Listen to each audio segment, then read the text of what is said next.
Hey les Pingsou, ici le Phoenix. Aujourd'hui, retour sur le tome 30 de l'attaque des Titans.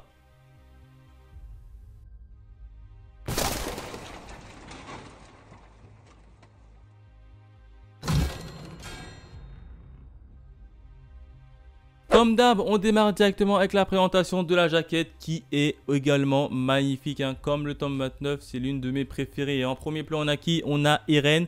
Et là derrière, on a une petite fille, la petite fille auquel je ne savais pas qui c'était dans le tome 29. Et bien, il s'agit tout simplement de Ymir qui fait son apparition dans le tome 30.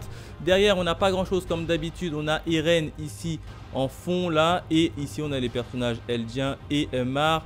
Donc un peu déçu comme d'habitude de la quatrième de couverture. En termes de bonus, là également on n'a pas grand chose. On n'a que les personnages principaux comme d'habitude représentés dans les deux premières pages. Et à la fin on a une petite bande dessinée qui retrace les personnages principaux de l'attaque Titan dans un univers différent. Voilà en termes de bonus. Maintenant passons à la partie review. Mais Phoenix ou le tome 30 c'est juste sublime, C'était tellement magnifique que je l'ai lu deux fois, Il y a tellement d'informations que dans cette vidéo, alors je vais vous énumérer essentiellement les points et je vais vous dire mon avis brièvement dessus, tellement qu'il y en a trop. Alors on démarre de suite avec le plan d'éradication que Sieg veut mettre en place. Le plan d'éradication c'est quoi? C'est tout simplement qu'il veut priver tous les Eldiens de pouvoir faire des enfants tout simplement. Et vu que les Eldiens actuels ne pourront plus faire des enfants, il n'y aura pas de génération future et du coup les Eldiens s'éteindront tout seuls. En gros Sieg il veut génocider tous les Eldiens.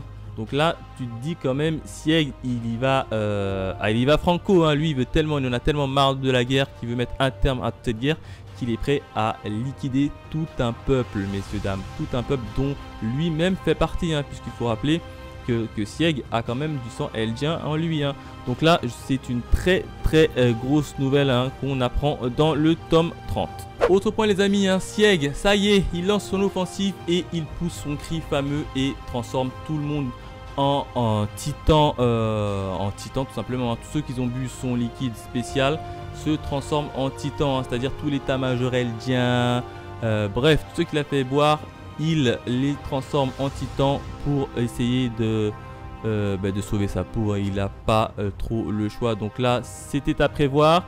Ça arrive dans ce tome 30 et c'est juste magnifique. Donc je voulais quand même vous énoncer ce petit point. Donc du coup, vu que Toto Pixis, là, le commandant qui est assez charismatique, a bu son liquide spécial, vu qu'il a poussé le cri et qu'il était aux abords de Sieg, il s'est transformé en titan. Donc je pense, et d'ailleurs c'est sûr, on ne reverra plus le grand fameux commandant d'Otto Pixis. Autre point également, c'est que ça y est, Eren a trahi son frère. Je le pressendais dans le tome 29, et ben c'est officiel dans le tome 30. C'était à prévoir, tout simplement. Eren a littéralement dit non, je ne veux pas faire ton plan de projet d'éradication douce, je suis pas fou, je suis pas comme toi. Donc ça y est, Eren s'est enfin dissocié de son plan officiellement face à lui et c'était à prévoir. Bon, on connaît pas encore les intentions d'Eren, alors il les a pas explicitement dit, même nous même moi quand j'ai lu le tome je suis un peu flou, et d'ailleurs je l'ai lu deux fois,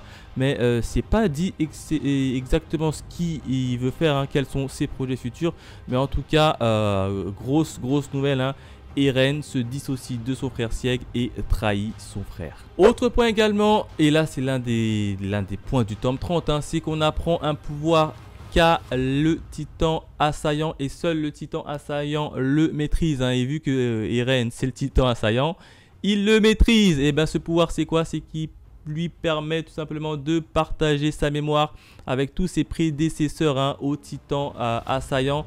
Donc là c'est une très grosse nouvelle qu'on apprend. D'ailleurs dans ce tome là on le voit qu'il discute avec son père du passé tranquillement dans sa mémoire et qui le pousse à tuer la famille Ross. Si le père a tout simplement tué la famille Ross, c'est tout simplement parce que Eren a discuté avec lui et l'a poussé. Et là, t'en reviens pas, comme quoi Eren donc peut parler avec tous ses prédécesseurs et leur montrer tout ce qu'ils veulent grâce à sa mémoire, hein. Donc là, en gros, Eren, il est capable de voyager dans le temps et aller dans le passé pour aller modifier le passé. Et donc forcément, s'il modifie le passé, il y aura une répercussion sur le futur.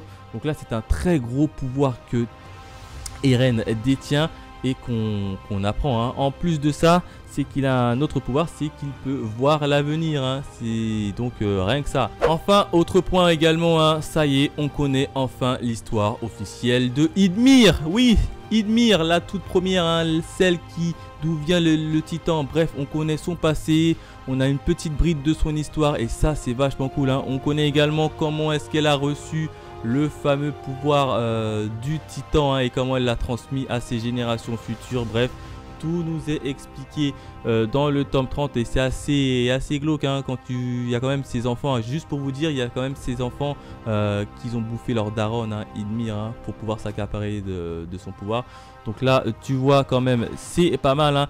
Autre point également dans le tome 29 où j'avais pas compris comment Sieg s'était fait sauver et avait pu se régénérer comme ça d'un coup après l'apparition d'une petite fille. Et ben il s'avérait que cette petite fille, c'était elle, c'était Ydmir qui est venu sauver les petits fesses de Sieg. Et là, on apprend pourquoi est-ce qu'il a sauvé, hein, tout simplement parce que Ydmir, en gros, c'est une esclave et vu qu'elle est une esclave, elle est obligée d'obéir à tout ce qui est autorité et famille royale et notamment à Sieg, hein. Bref, je rentre pas trop dans les détails, mais en tout cas, on connaît le passé de Ydmir, on connaît d'où vient le virus. Bref, le tome 30, il faut le lire, mes amis, il faut le lire. Enfin, le dernier événement, c'est le grand terrassement qui est enfin lancé, hein, puisque à la fin du manga, on a le mur qui s'écroule et puis tu as tous les titans géants qui commencent à se mettre en marche et qui marchent. Donc là, c'est un coup de claque que j'ai eu en lisant ce petit tome 30. Voilà ce que je pouvais dire sur ce tome 30 qui est juste génial, hein. Je l'ai lu 2 fois, hein, tellement qu'il y avait beaucoup d'informations à traiter. J'étais obligé de le lire 2 fois, hein, parce que je n'avais pas tout compris lors de ma première lecture. Et dans la deuxième lecture, j'ai un peu près compris tous les événements, hein. Bon, même s'il me reste encore quelques ombres. Mais en tout cas, énormément d'informations, hein. On a le plan d'éradication douce, on a Eren qui trahit son frère, on a le pouvoir du titan assaillant qui est expliqué ici. On a Ydmir, le passé d'Ydmir, hein, celle qu'on croyait tous que c'était la chef des titans. Et bien en fait, il s'avérait que c'était une esclave. Bref, il y a pas mal d'événements dans le tome 30, hein, et juste pour ça, je lui mets 5 sur 5. Hein. Je suis obligé de lui mettre 5 sur 5 en termes de notes. Voilà ce que je pouvais dire sur le tome 30 de l'attaque des titans. Hein. N'hésitez pas à me dire dans les commentaires si vous aussi vous avez reçu une petite claque lorsque vous avez lu le tome 30. Hein. Bref, hein, Isayama, hein, Hajime Isayama, hein, un mangaka exceptionnel, hein. Tu vois quand même, il maîtrise parfaitement son scénario, hein. C'est qu'avant de débuter son manga, il connaissait déjà la fin de ce manga et donc ça lui a permis de disséminer quelques petites poudres comme ça dans les tomes précédents, qui là dans le tome 30 nous est enfin expliqué.